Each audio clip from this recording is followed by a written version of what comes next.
broadcast is now starting. All attendees are in listen-only mode. Hello and welcome everybody to the Countdown to Reopening, expert insights on preparing for the future while dealing with uncertainty. We're going to give folks about a minute to file in, and then we'll be back in a moment and kick off our webinar. See you soon.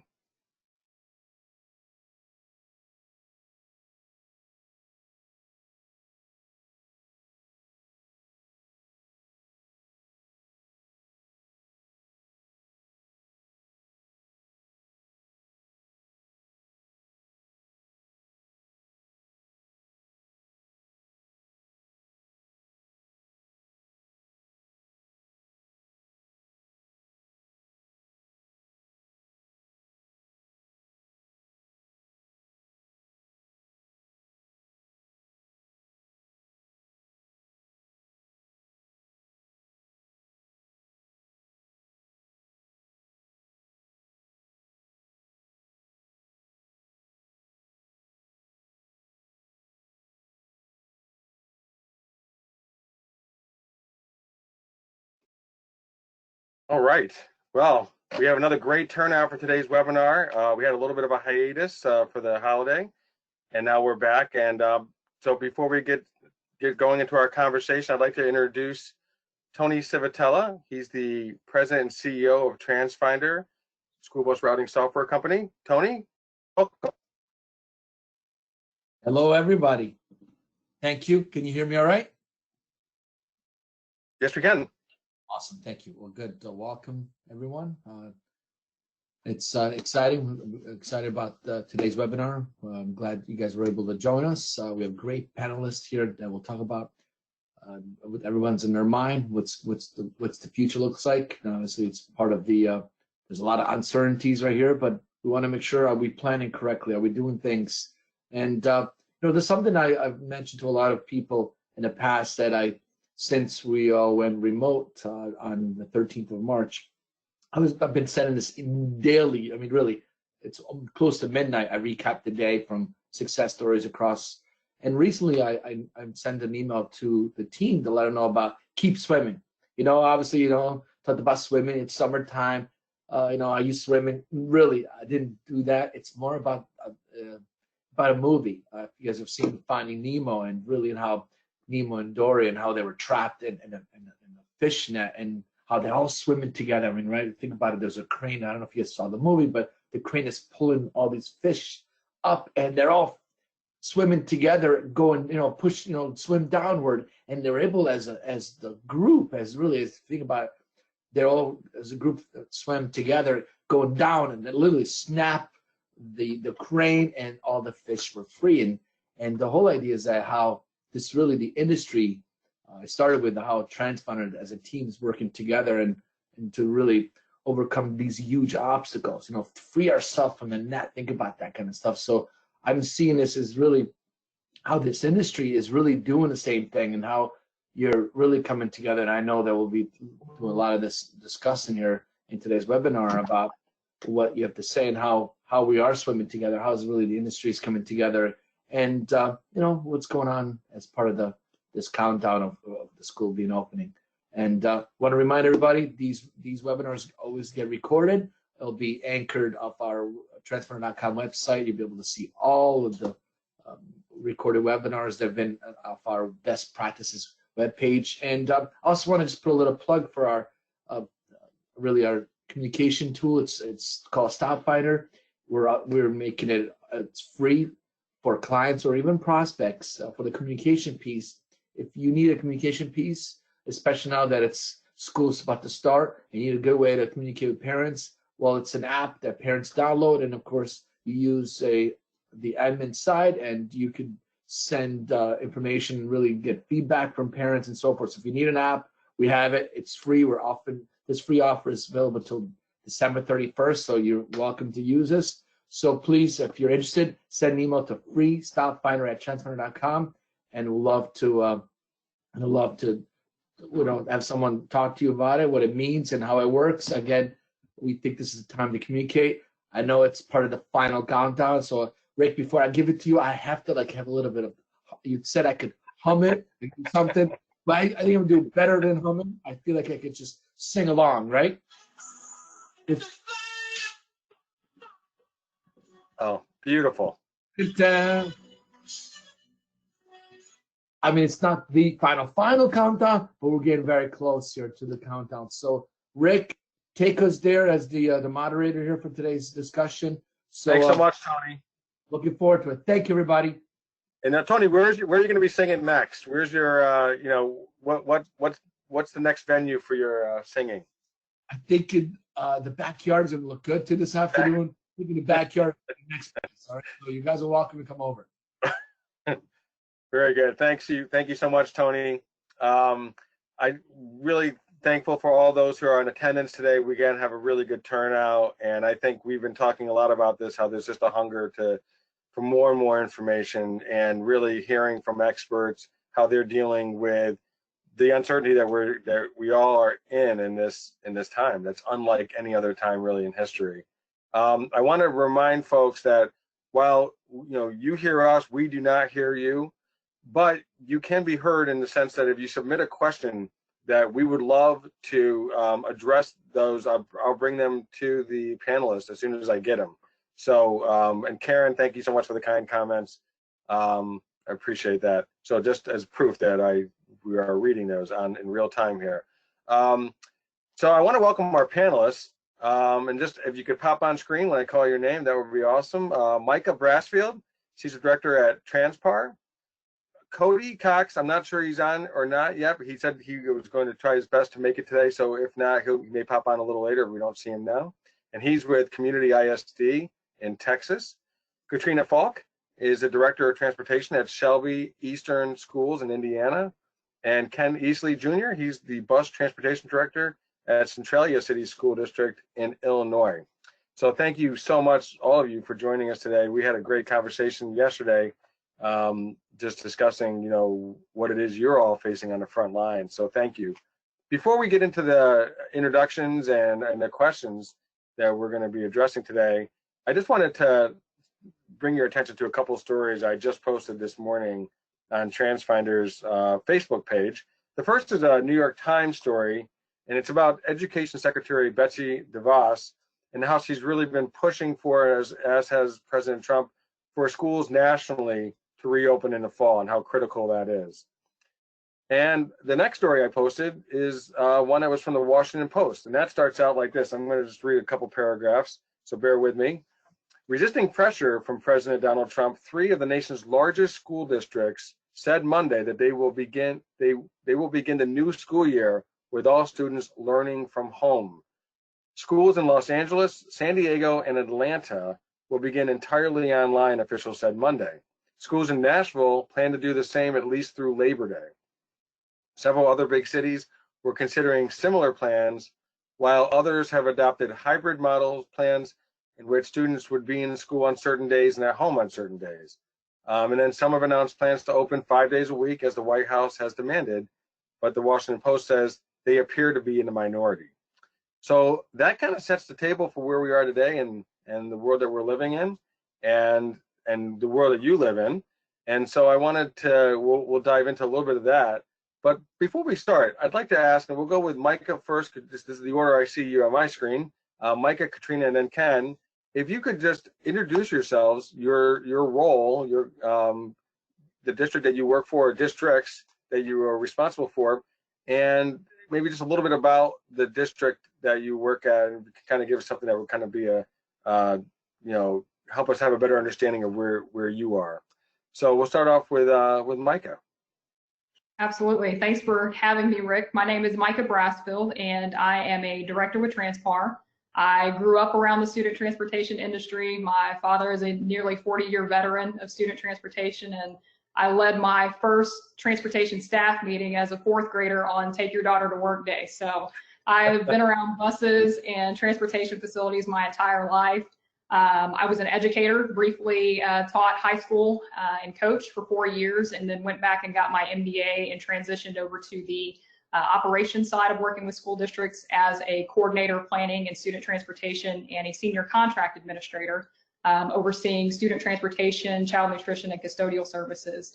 And then I joined Transpar in March of 2018. I currently oversee and support our districts in Texas, Oklahoma, Missouri, and Pennsylvania. And that's roughly 800 bus routes serving about 62,000 students riding daily with a collective student enrollment of about 165,000 students. So we're very involved in national conversations and trying to help districts actively prepare for school start this fall. Thank you so much, Micah. I said this yesterday. So Micah and her dad, Mike, have been at some Transfinder annual client summits, and it's just a real hoot to watch them talking shop. And I'm like, do you bore your family members at the dinner table? Pretty much. Yeah. But it's awesome. The passion you definitely have. You both have it. So thanks so much. Katrina, next up. Thank you for having me as well, Rick. I appreciate it. I have been in pupil transportation for 20 years. I'm currently the Director of Transportation for Shelby Eastern Schools. We are a majority rural school district about 30 miles east of Indianapolis. We have approximately 1,150 students in our district, and we run 18 bus routes.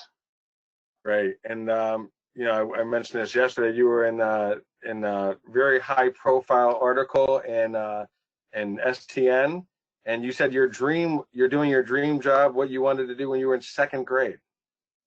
I am. Ever since second grade, we had a brand new school bus, and I had a wonderful driver at Carmel Clay Schools, Thelma Combs, and I don't have to go to work every day. I just live my dream. Maybe not the best circumstances for the past couple months, but it's wonderful not worrying about what you're going to do when you grow up. That's great. Ken, give us a little bit about yourself. I am the Transportation Director for Centralia City School District here in Southern Illinois. I've been in student transport for almost 21 years. Started out as a bus driver, worked my way up to Transportation Director. We have 18 routes serving K through 8. So. Very good. Well, thanks so much, Ken, for being with us as well. I appreciate it. So what I've said before is that this is very much a conversation. So I want you to feel free to jump in on each other's points. And just for those who are listening or watching, you know, sometimes the technology, you step on each other and it's not intentional. So if I think I jump in on something you say and there's a little bit of a delay, and I don't mean to cut you off, so please forgive me up front.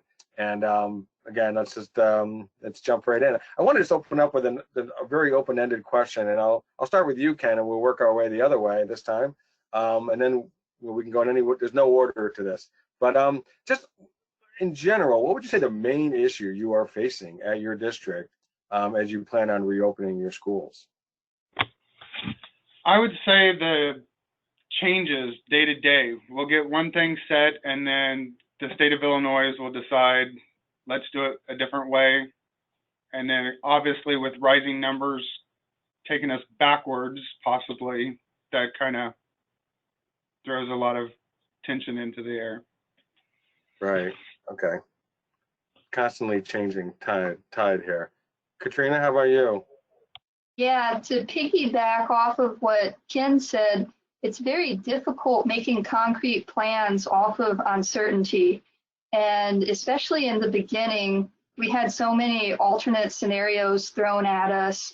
It was very overwhelming when we were theorizing on what our guidelines would be for pupil transportation and trying to mate that with what the CDC guidelines might be for the actual classroom. So there's been just a lot of, you know, we're expected to make plans, and parents in the community, they're looking to us for those plans and for some sense of normalcy and routine, and it changes. So flexibility has really been a key factor as we've worked through this for the past couple months.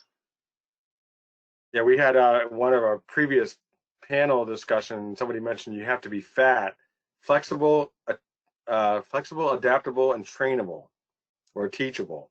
And flexibility seems to be the one word that seems to keep popping up on all of these webinars.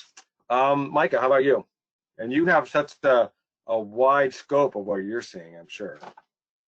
Absolutely, but to again kind of piggyback off of Katrina and Ken, many districts have not made final decisions yet, and I think that that's the biggest challenge. We can't in transportation move forward without knowing at a district-wide level where the districts will stand on many issues: social distancing for students, whether they will require PPE for students and staff, how you're going to monitor symptoms, and so without those decisions being made at the district level first.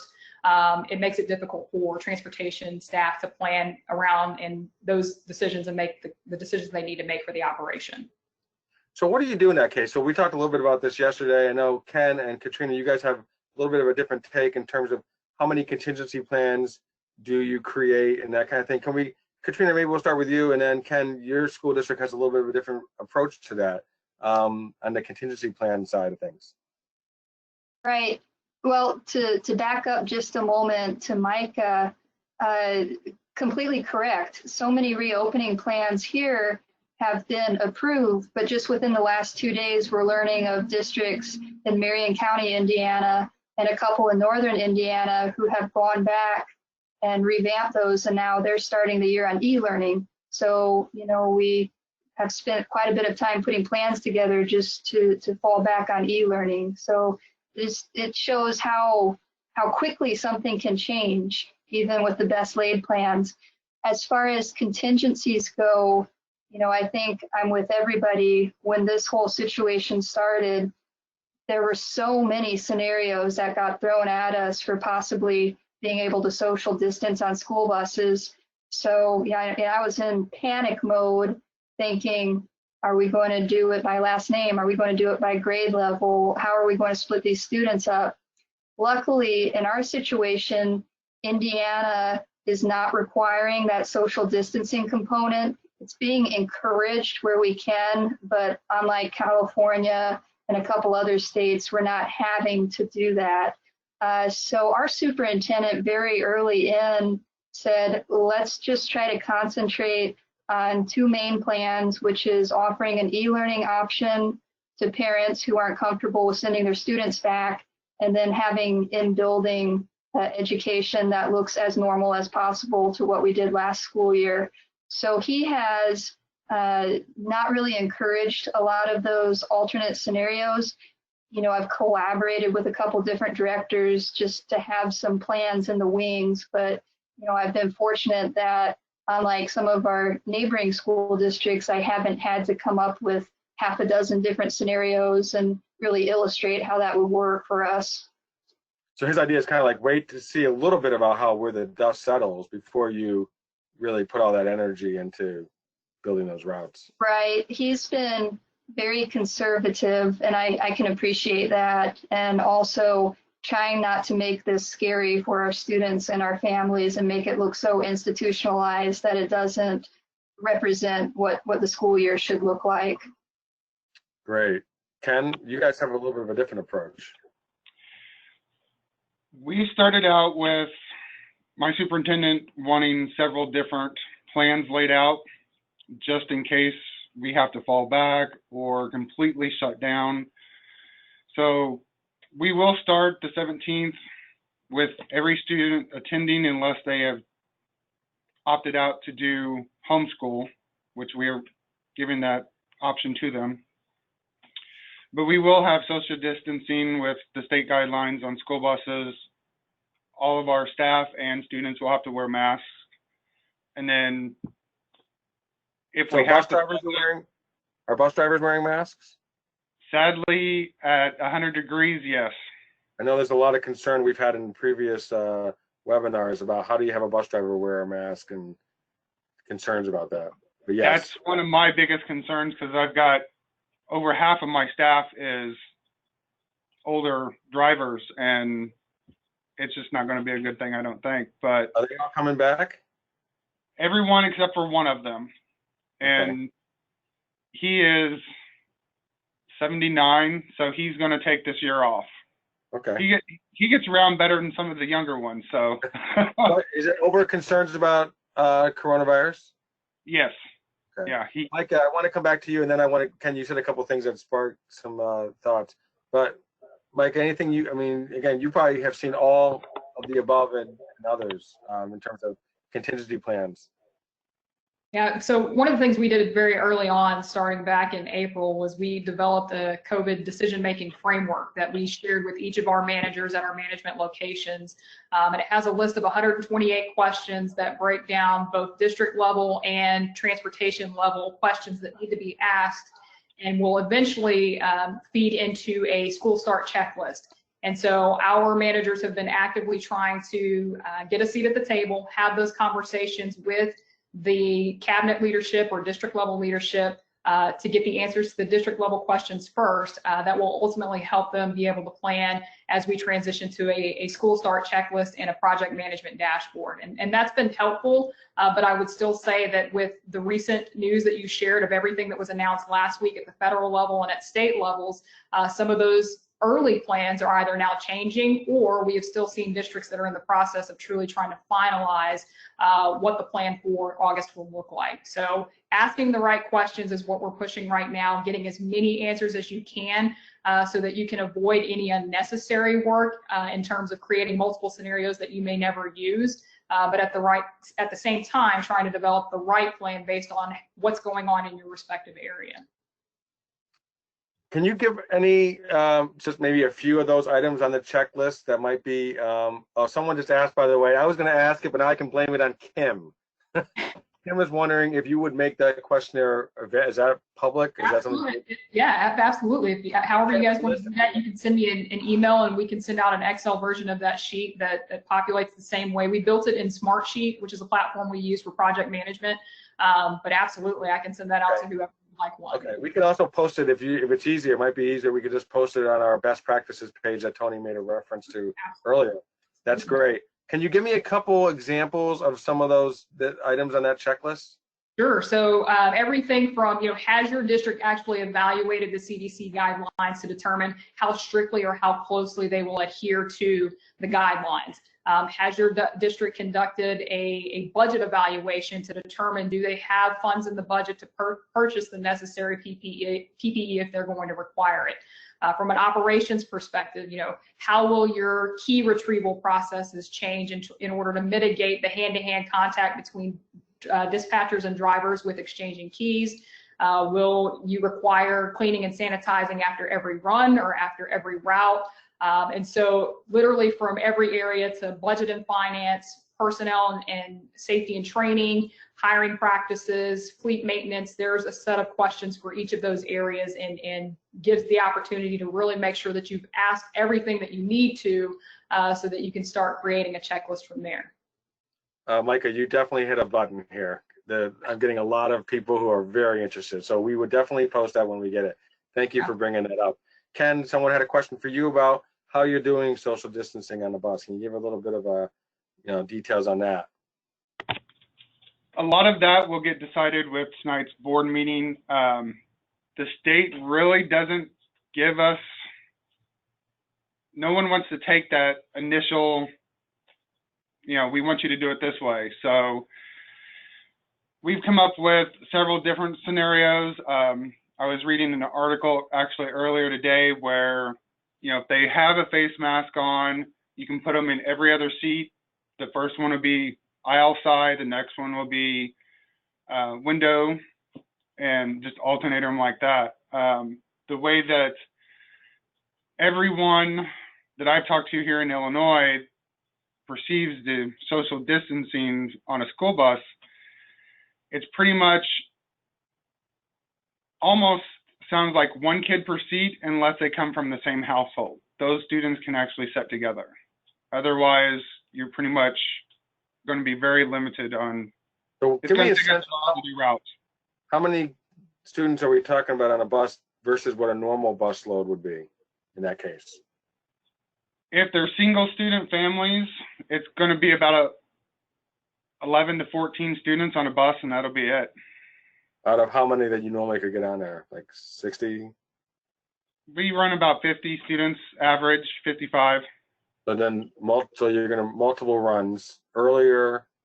It'll start a little bit earlier and continue until every student is taken care of. So So I do have some questions I want to get to, but I want to jump off since we're talking about the bus and inside the bus.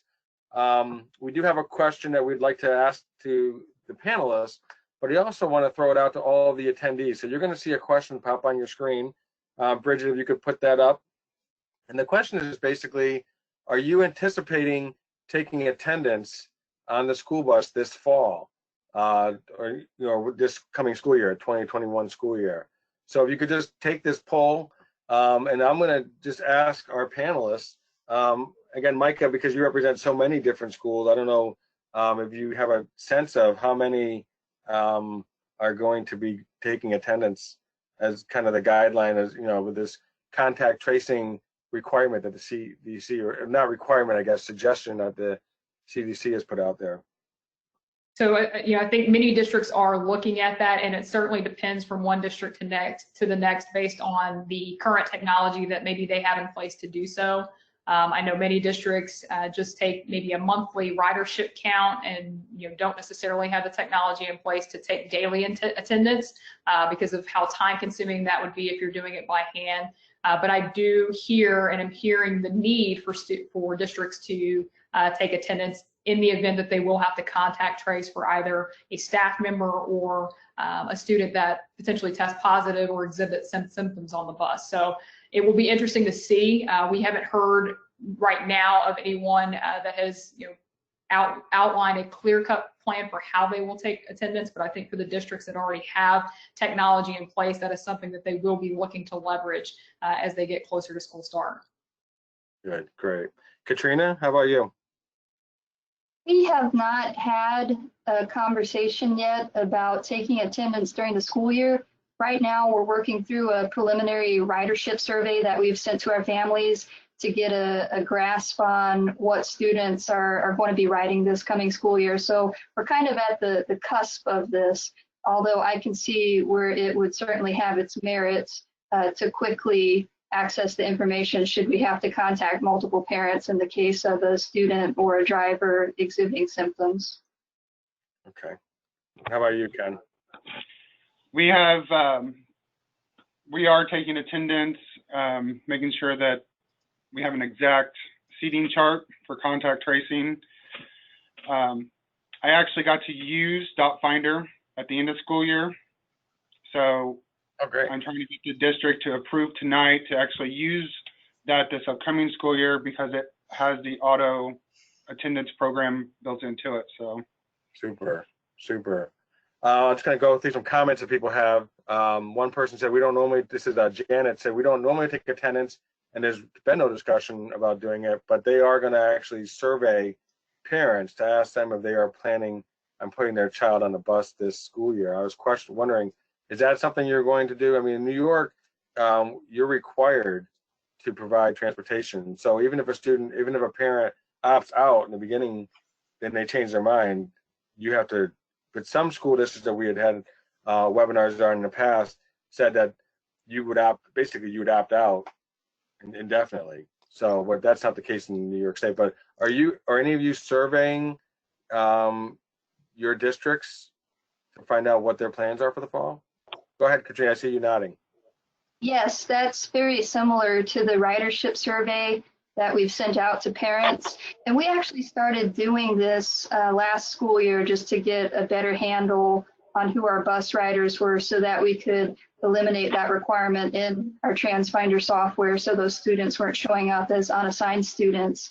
So yes, we are actively doing that. They had the option to opt into transportation, to opt out of transportation, and then there was an option to please add my student to a route, but we're unsure that they'll be using transportation all school year. Okay, just so you have like a little bit of a red flag there. Okay.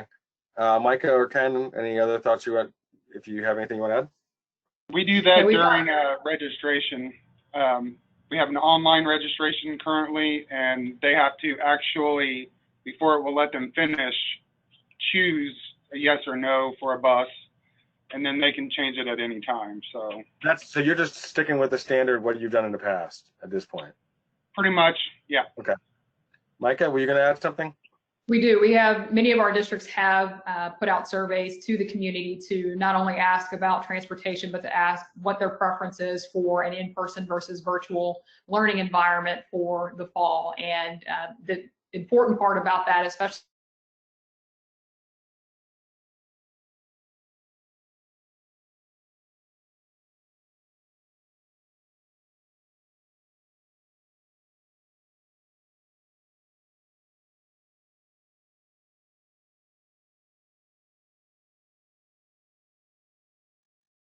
because if you put out the question, do you want transportation? Everybody typically wants transportation. And so that could skew the data, but we have gotten, many of our districts have gotten back that information from their parents so that they can start to plan based around who actually plans to utilize transportation in the fall. Okay.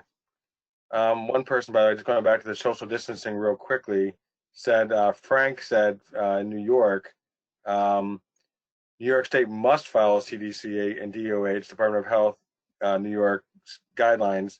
That's 10 kids on a bus instead of 50, which will make it impossible. He said the cost is going to be astronomical. So there's no choice in that. One other quick question I want to ask you is regarding driver retention. If your district is delayed, so this is from Jennifer, in the event that opening is delayed, what are districts thinking about in terms of driver retention? Will they be paid? If not, you know, Jennifer argues that they're going to need to find other jobs. So anybody had any thoughts on driver retention if there is a delay?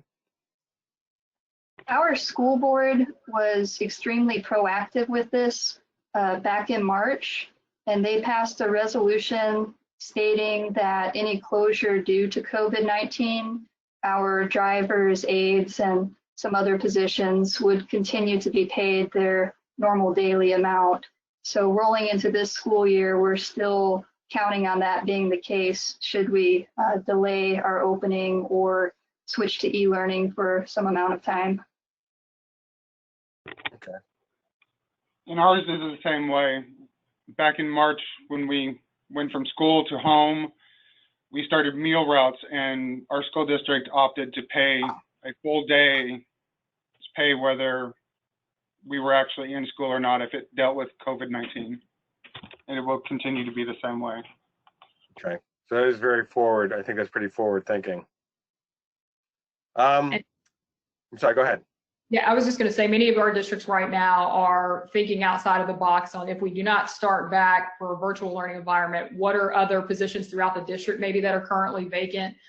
Custodial positions, child nutrition positions. Can we help deliver meals? Can we help clean campuses to retain those drivers in the event that they do not have a route due to lower ridership? So being creative and thinking outside of the box to find other opportunities that maybe exist within the district is a good way to try to retain drivers as well.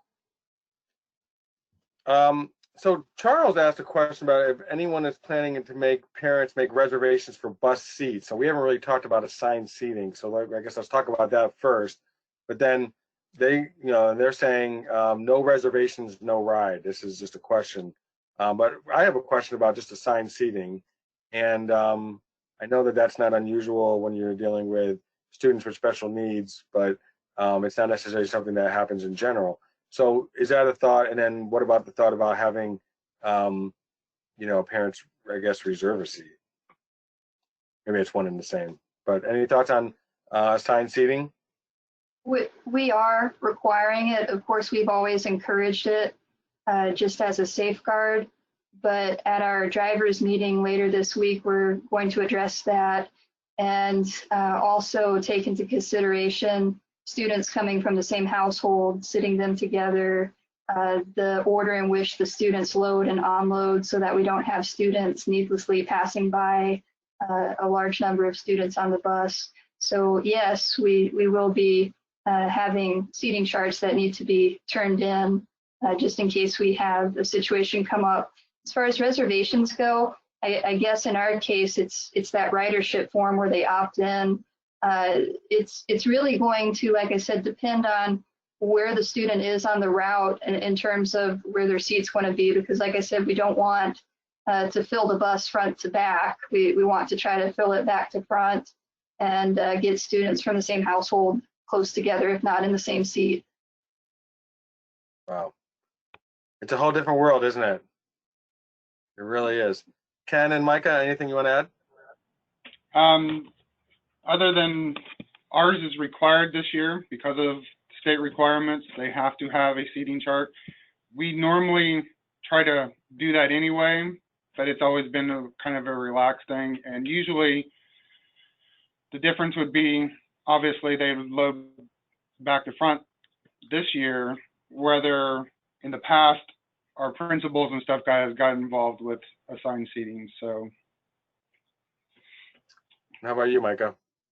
And most of our districts require the seating chart anyway, just because God forbid, an accident occurs, to know exactly where students were on the bus in the event of a traffic accident. But absolutely, there's a greater need to know exactly where students are sitting, to conduct contact tracing, and just to ensure safety at a higher level as we return. I think that's the kind of thing that just makes parents feel like my district is doing everything it possibly can to prevent the spread of this virus and protect my kids. Bridget, do we have our results on the attendance poll? Yes, for everybody who voted, 59% have said that they do plan to take attendance, and 41 have said that they're not planning to take attendance. Okay, great. Well, thanks so much. That kind of gives us a sense of we're not quite evenly split, but I think Cody Cox is going to be joining us as well. So it's good to have you, Cody. Until I see on my screen, I'm going to keep going through my question. I have a question about how do you keep your parents up to date? Because this is so rapidly changing, and there's always that, we talk a lot at Transfinder about over communicating, and you can't over communicate, but you also want to be careful not to send something that seems definitive, and then if somebody misses the next email that says, well, we're not going to do that after all, that could be an issue that creates confusion as well. So how do you keep your communities up to date? I'd say for the districts that we're currently working with and support, that the majority of them really are trying to go through their district communications office first, their district websites. Many districts are actively releasing information either through news media outlets or online press releases until they get something definitive in terms of how they will reopen in the fall. But certainly, as you said, there's not a way to over communicate at this point. And once your plans are finalized, using everything from your transportation website to any parent apps that you have, email, blast, whatever your district has, you want your students, your parents, your campus administrators to be aware of what any new requirements will be in the fall with ride buses, how students are going to be expected to behave, if they're going to do any sort of monitoring of temperature, symptoms, anything else before they get on the bus if there's a requirement. So over communicate through any means that you have once your district is prepared to release an actual plan for the fall. So maybe wait until you have a little bit more, like there's some value in saying we're working on this or this, keep that kind of, but in terms of like a definitive, wait till you have the actual plan and then release that. Is that correct in terms of the timing? Absolutely. And I mean, as I think Ken and Katrina said earlier, if you don't know, then you could release information too early and something could change. So I think you want to align your expectations with what your district leadership is willing and able to communicate at this time, and then check with them to ensure that it's okay to release information based on what transportation expectations may be. Super. Anything else Katrina or Ken want to add? Our superintendent has been making videos every couple weeks since March, and I think that's really helped our community feel a little more secure in what our plans are. Like I said, he's been very careful what he communicates, but he's also been reassuring to them that our reopening committee has been working to address their concerns. We've sent out multiple messages through School Messenger to keep parents informed of where we're at in the decision-making process. We utilize our district social media regularly, and we have an entire portion of our district website that's devoted to all of our COVID-19 related information. In terms of transportation, of course, we have Stop Finder now, so that will be very handy for us moving forward. We have had previous parent apps, but just the ability for the parents to see how it looks on my end is going to be extremely helpful for them looking at their student schedules moving forward. Two-way communication, that kind of, yeah, instantly. That's great. And Cody, I see you. I'm going to get to you right away. I want you to think I'm ignoring you here. Ken, just real quickly on you, and then I want to go to Cody with some questions. In terms of communicating with your community.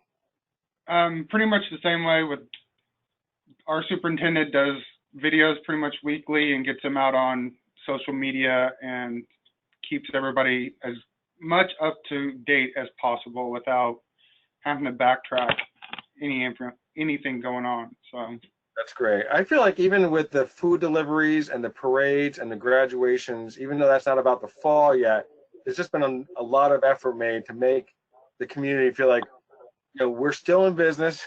We still care about you. We are still planning. There's been, I think those are communication as well. When I mentioned this one time about one of the parades by my house, and my kids have been out of school now for 5 or 6 years. I sound like an old man, but I got teary-eyed watching this parade go by. It was like very moving. It was like 30-something cars and horns honking and a fire truck, and so I think that even those are a form of communication. But just to keep the community knowing that you're still open for business, and there's a lot of stuff that's going on beneath the surface, like the ducks' web feet that's paddling like crazy. It may look really serene on the top, but there's a lot going on beneath the surface.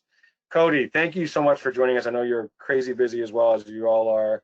I'm just going to ask you just an open-ended question. I started with, I'm not going to go through all the questions. You can't catch up. I won't make you catch up with everybody. But just how is planning this year been different from past years, and just what's your main issue as you plan on reopening? So I personally have been in education in Texas long enough that I know that our state agency is going to tell us what to do. That's how Texas is. I always say PEA is a day late and a dollar short. That's my slogan for them. So a lot of districts, I'll just say a lot of surrounding districts, was asking me, hey, what are you doing? Things like that. And what I found was they had their routing people just wasting all this time making all these scenarios. The difference being I report directly to the superintendent, and a lot of directors around here do not. They have a chief operations officer in between them. We don't have that position in my district. I play that role. And so, I didn't make my people do that. I just said, we're just going to spin our wheels because they're going to come tell you. So they have come out and told us kind of what to do. The biggest issue I have is they had a bunch of social distancing requirements in their guidance, and then they all of a sudden took it all away. And so when they took it all away, well, people remember that, right? And so the other problem was Texas gave out guidance that was for summer school. Well, so a lot of these parents are looking at that. Well, that guidance is very different. So we are running buses right now for summer school. We have summer school routes running. And so we are doing one kid to a seat every other seat. It's easy to do in the summer because a very small population goes to summer school, right? Well, we're not going to be able to do that in the fall. And so the other issue is probably everybody else spoke on, every superintendent comes up with their own idea and their own way of doing things. So, what our neighbor's doing is different from us. Now, I will tell you, we were actually working on this earlier, so I'll just read you what we put in our guidance that we're going to give out to the parents on the 21st. I know y'all were talking about videos and stuff. Our superintendent does Facebook Lives. We have a very big, huge social media following, and so that's the easiest way to get to our parents. And so he'll do one on the 21st with this. And so in the state of Texas, the guidance from TEA, the bullet said, encourage, parents to bring their own kid, obviously, common sense. It said, allow students to wear masks when developmentally appropriate, but then 2 days later, the governor came out and said a mask requirement when you're in public settings. So that kind of overruled that. It said, crack the windows, have air movement. It said, put hand sanitizer stations on buses, which in community ISD, we've done that for years. We've always had hand sanitizer on our buses. And then it said to disinfect high-touch surfaces between every run, and then to disinfect the entire bus when it comes back to the terminal. Really, that's not a big deal. And so what we put in our guidance for our parents is bus drivers will be trained on COVID-19 safety protocols. Every effort will be made to limit each bus route to 2 students or less per seat. A lot of people are going to freak out when they hear that, but there's just nothing else I can do. I'm really hoping that verbiage actually encourages parents not to put their kid on the bus. But if I go out and make a promise that 1 kid per seat, first of all, I can't do that. Second of all, I think that's going to give a false sense of security to parents, and they're going to put their kids on that bus, and then we're going to have an overloaded bus, right? Or overloaded to that standard. And so that's what we're saying. Drivers will follow the guidance from TEA and the Texas governor on PPE. So right now, unless it changes, they have to wear masks. Now, you know, backing up to April, actually to March for us, we started we never stopped busing technically. We went on spring break. When we came back from spring break, the very day after spring break, all the drivers came in. We ran all the routes. There just weren't no kids on them. We ran them and handed out food. We didn't make special routes for food. We drove every single route and stopped at every single stop. And so whatever stop you normally got on the bus at is where you got your food from. And we did that all the way to the last day of school. And so our drivers were already used to wearing a face mask, wearing gloves, getting their temperatures checked. And my staff, so I had my custodial supervisor and my administrative assistant who was taking temperatures, along with a nurse would come down and help them. And so we did a checklist, and, you know, our bus shop, basically the mechanics would just pull all the buses out of the shop, and there were X's all over the floor, and it was kind of like follow the yellow brick road, and they just do and through the line, and then they clocked in right when they got through the line. We did have a driver that tested positive for COVID. And luckily we were able to mitigate that fast enough. The other thing was we had very good task or handle on contact tracing. So we put a monitor with every single driver. That monitor may not be a true monitor. It might have been a custodian. It might have been a school aide, somebody to help hand the food out. But we kept them away from each other. So when they came in the door, they had to be together. So the driver couldn't come in the door unless the monitor was with them, because we kept those two people together. So when the driver gets sick, oh, I'm sending one monitor home. I'm not sending the whole entire department home. And so that worked well for us. Back to the guidance, it just says families will be required to sit together. So we will require that. Normally we wouldn't have required that. Normally we would seat the kids by age. And so we won't be doing that. Hand sanitizers will be available. Again, we've always had that. High touch surfaces will be disinfected between morning and afternoon routes. And so the biggest thing with that is, if you're not familiar with the dwell time of COVID, all the Clorox products, and I haven't gotten to a whole lot of the other ones because that's what we use heavily in this district is Clorox. And it's, you know, not just because it's called Clorox does not mean it's bleach. That's a misleading thing. Everybody thinks it's bleach. They make a strew of chemicals that are not bleach, but they have a kill fact sheet, and most of them are 3 or more minutes. And so you need to know what your chemical time is. What I'm going to tell you right now is everybody wants to use sanitizing wipes. So sanitizing wipes, if you're in the South, the surface dries before you have enough dwell time to even kill COVID. So you actually did nothing. And so that's very important. So just handing your driver sanitizing wipes isn't going to cut it. You're not actually, it may make you feel good. It may make everybody else look like you're doing something. It may be a placebo effect, but. We had a panel where they talked about bleach and why you shouldn't use bleach. I think it had something to do with seat belts or something. So yeah, you can't just grab things off the shelf. You got to go through certain, you know, we've had whole discussions on, you know, what is the right type of sanitizer? What's the wrong kind of sanitizer?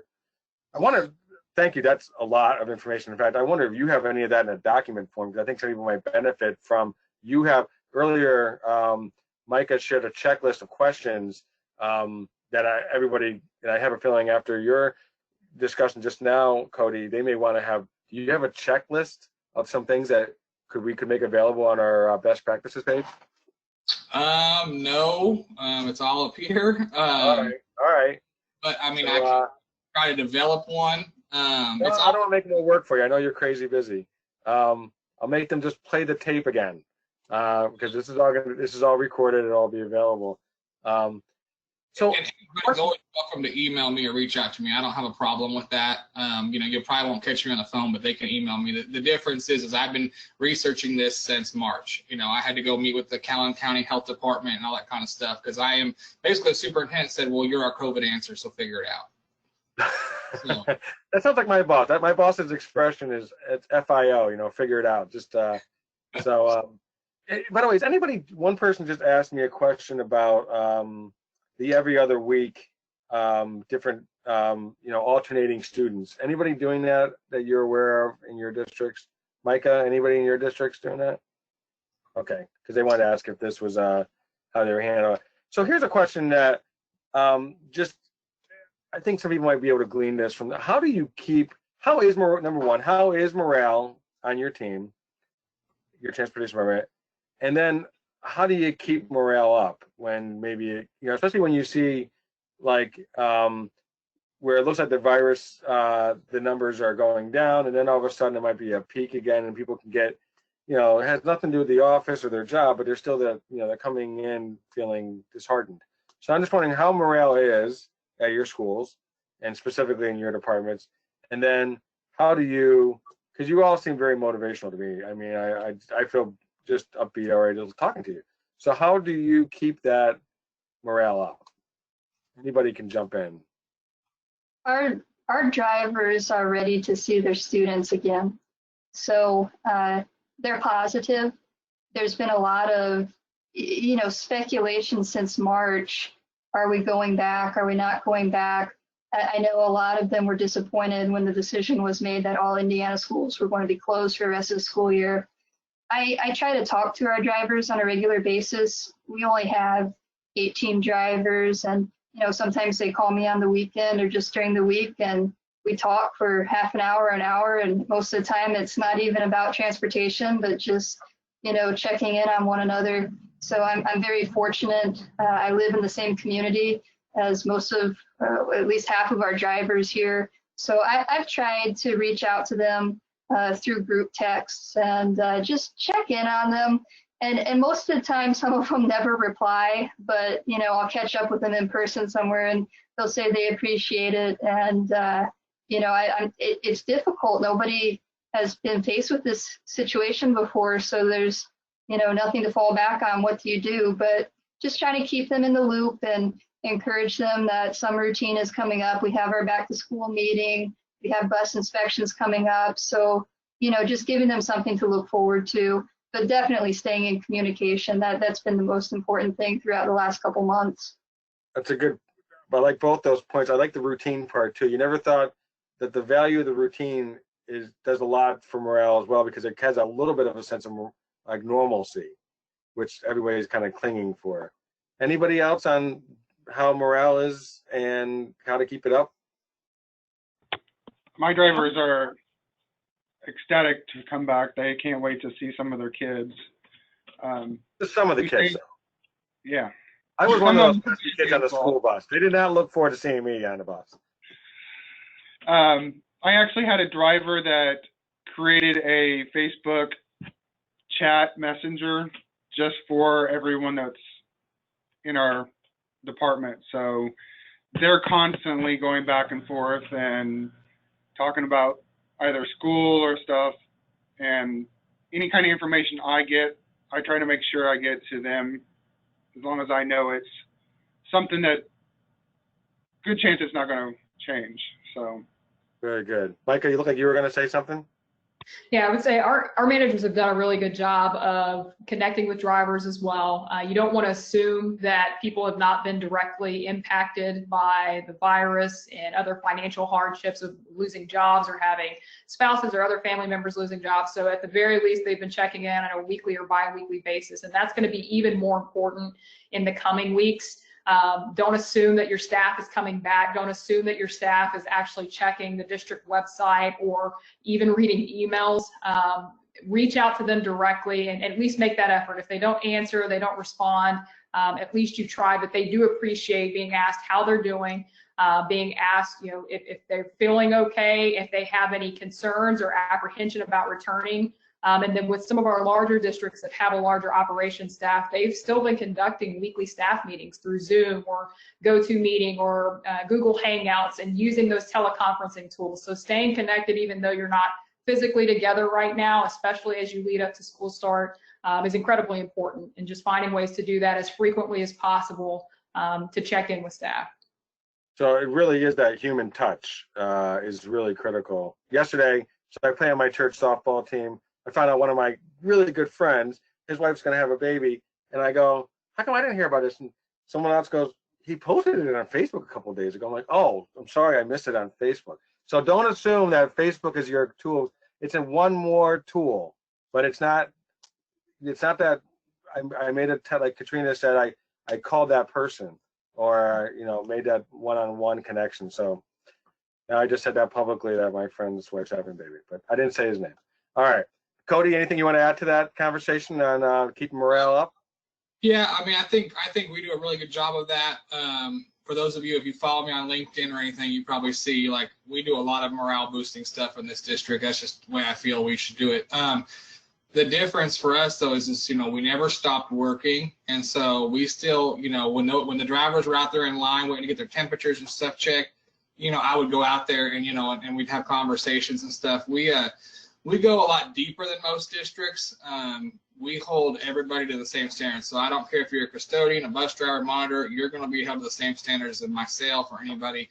And so we do book studies, and we, you know, a lot of people will think it's crazy and think the drivers aren't going to read, they aren't going to, but if you make that the standard and you make that's the standard, That's awesome. and they'll communicate with each other. When I first got here, it took me a couple months to get everybody bought into the system and get everybody going.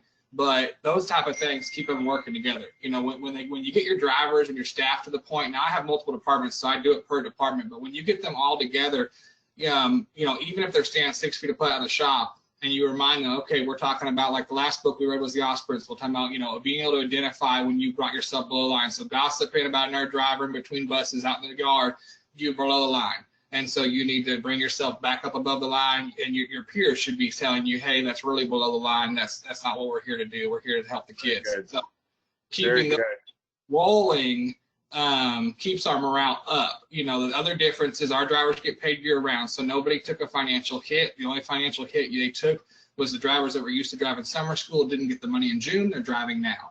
And actually the drivers that, you know who needs money in your district, you know your employees that really need it. Because I'm overall support services, I actually moved those people into other roles for the summer. So several of them are custodians and things like that. And I had open positions in just to help honestly keep them afloat. We could have done without it, but, you know, that's that budget thing, you know. And so, you know, it's things like that, just knowing your people and taking care of them. You know, we still do birthday cards. So if your birthday's in the summer, we're still writing you a hand birthday card, mailing it to you. You know, we're still doing those types of things. And I have every intention to do in-service. So, you know, I can take all my different departments and put them in our auditorium. Our auditorium seats almost 1,000 people, so they can spread out.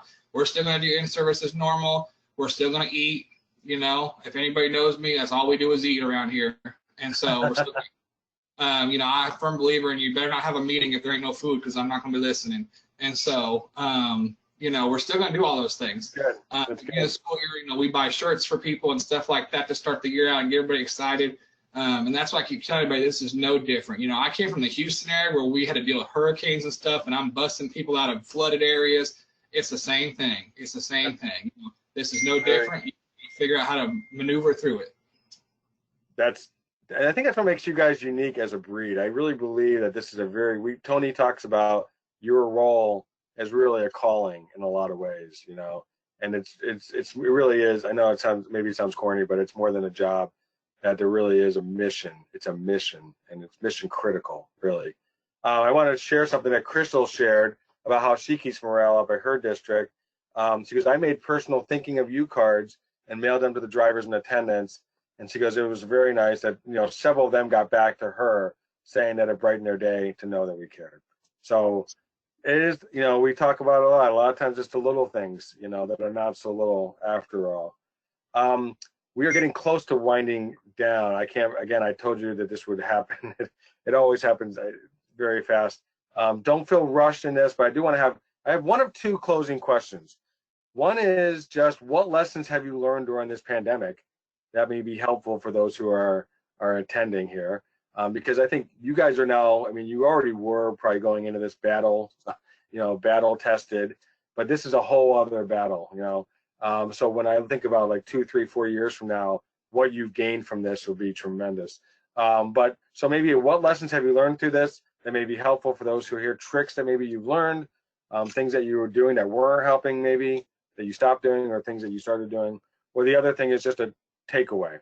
The one thing you want our attendees to, you know, they want to go back to their office and say, there's one thing I really want to make sure I implement or, you know, put into practice. And then I'm going to have Tony come in at the end just to say a few words at the end. But I'm going to start with you, Katrina. We'll work down Katrina, Ken, Micah, and Cody. Again, lesson learned or final takeaway? Flexibility. And, you know, you don't have to reinvent the wheel with this. I know it's overwhelming, but draw on what's available to you. Your peers in the industry, your state associations, these webinars have put out some very valuable information. Talk to your client product managers and your application specialists. Ask them how you can use your routing software to leverage what some of your restrictions might be. And not a plug, but if you're on the fence about upgrading to Plus, you can optimize your routes off of district policies. So, you know, sometimes the trips it comes up with it isn't the way that you would do it, but it's definitely a wonderful starting point, and it saves a lot of steps from creating things from scratch. So if you're not a Transfinder customer, talk to whoever your routing software company is and see what solutions they might be able to offer you, because I've learned a lot of knowledge.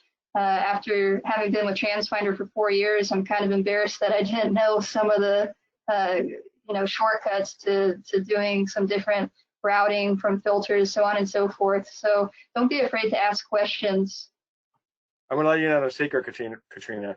Many of our clients actually are the ones that built those shortcuts. So that's why when you guys learn from it, because it's like there are times when people have said like, "Oh, I didn't know you could do that. Like, we made the software, we didn't know we could do it." So it's kind of cool. Ken, how about you? Either again, lessons learned or final takeaway? I would definitely have to agree with Katrina. It's flexibility. I mean, until you're really put to a test like this, it's kind of hard to see what possibilities you can actually accomplish, and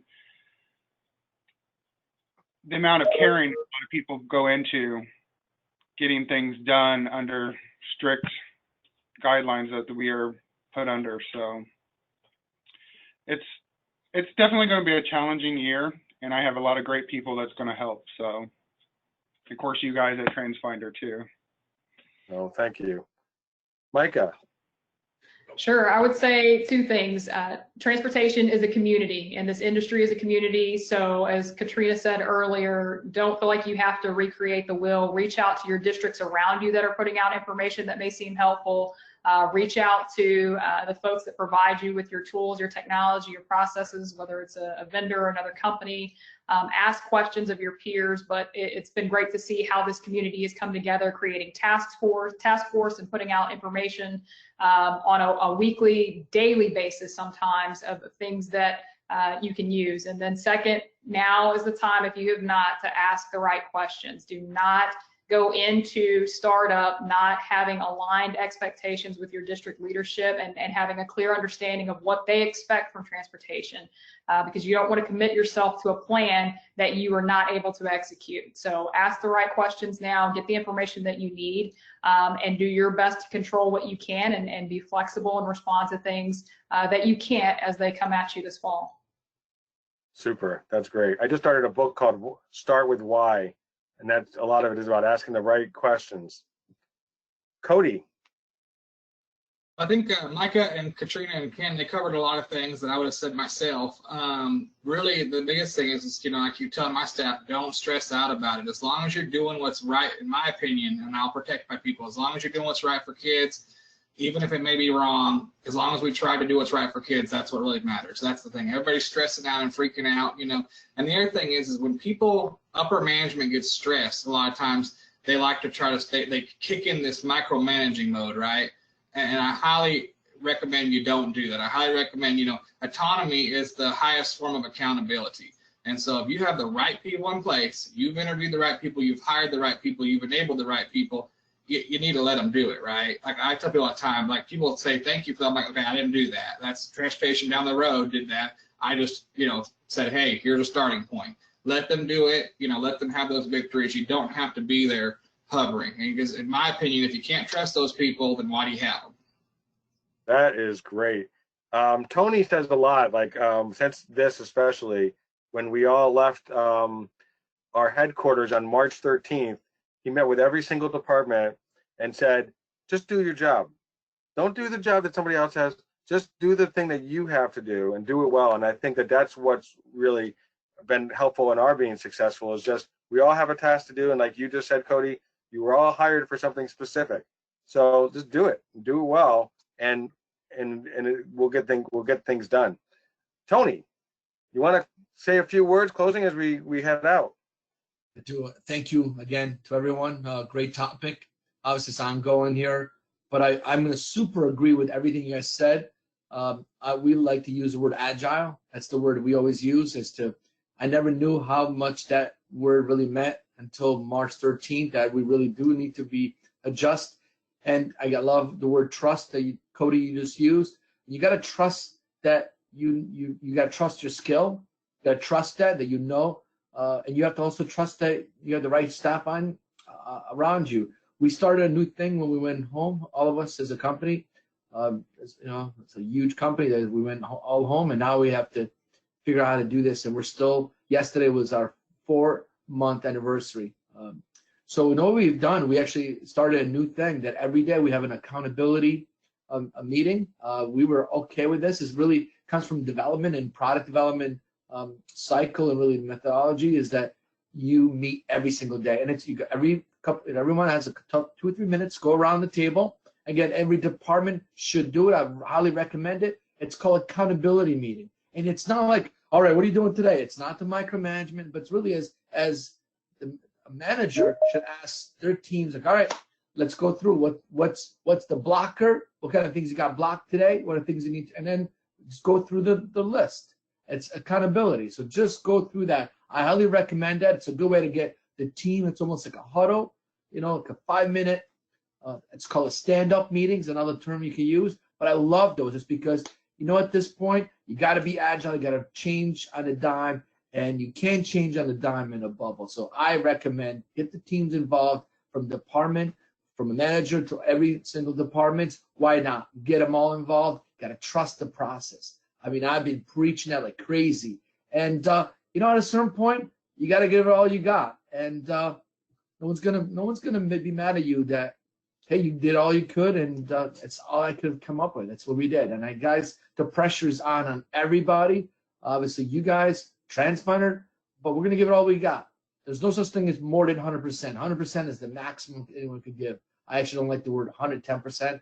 How does that mean? So guys, just trust it.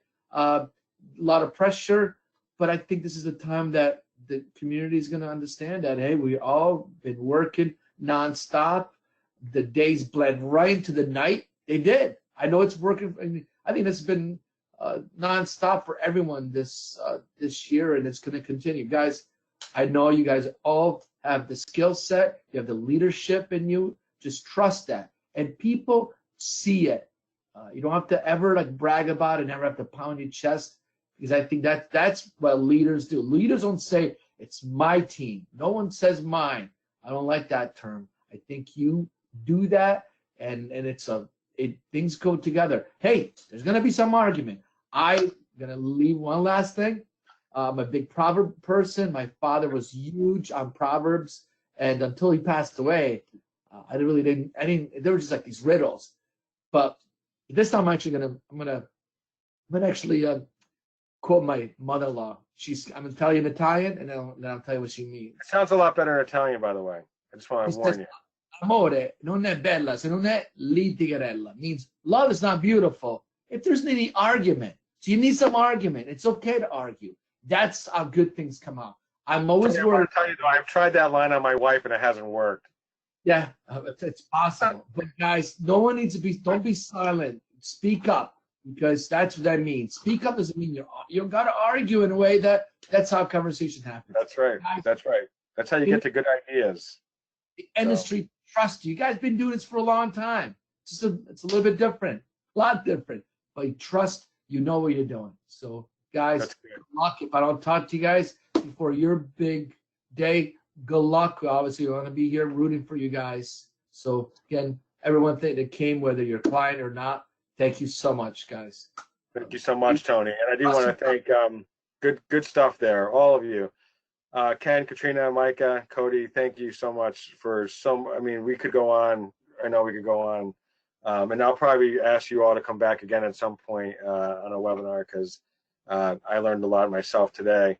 For those who are listening or watching right now, if you have a story about something that's worked, we got a lot of great comments today of things that you're doing in your district. So if you have something you're doing that we can learn from, please send us a note to mystory@transfinder.com, because this is how we build these webinars. This is how we build our white papers. And as you all said today on the panel, that this really is a team, and we learn from each other. And so if you have something that's worked for you, like Crystal mentioned, just the personalized notes, I mean, just little things like that. And I don't want to diminish that to say it's a little, but any ideas that you have, I think we can benefit from. We'll be back next Tuesday, so that's July 21st at 1 p.m. Eastern time for our next best practices webinar. So please mark your calendars for that. And until then, I just want to thank you all for coming, and I hope you have a great rest of your day. Thanks so much. Thank you. Take care, everybody. Take care.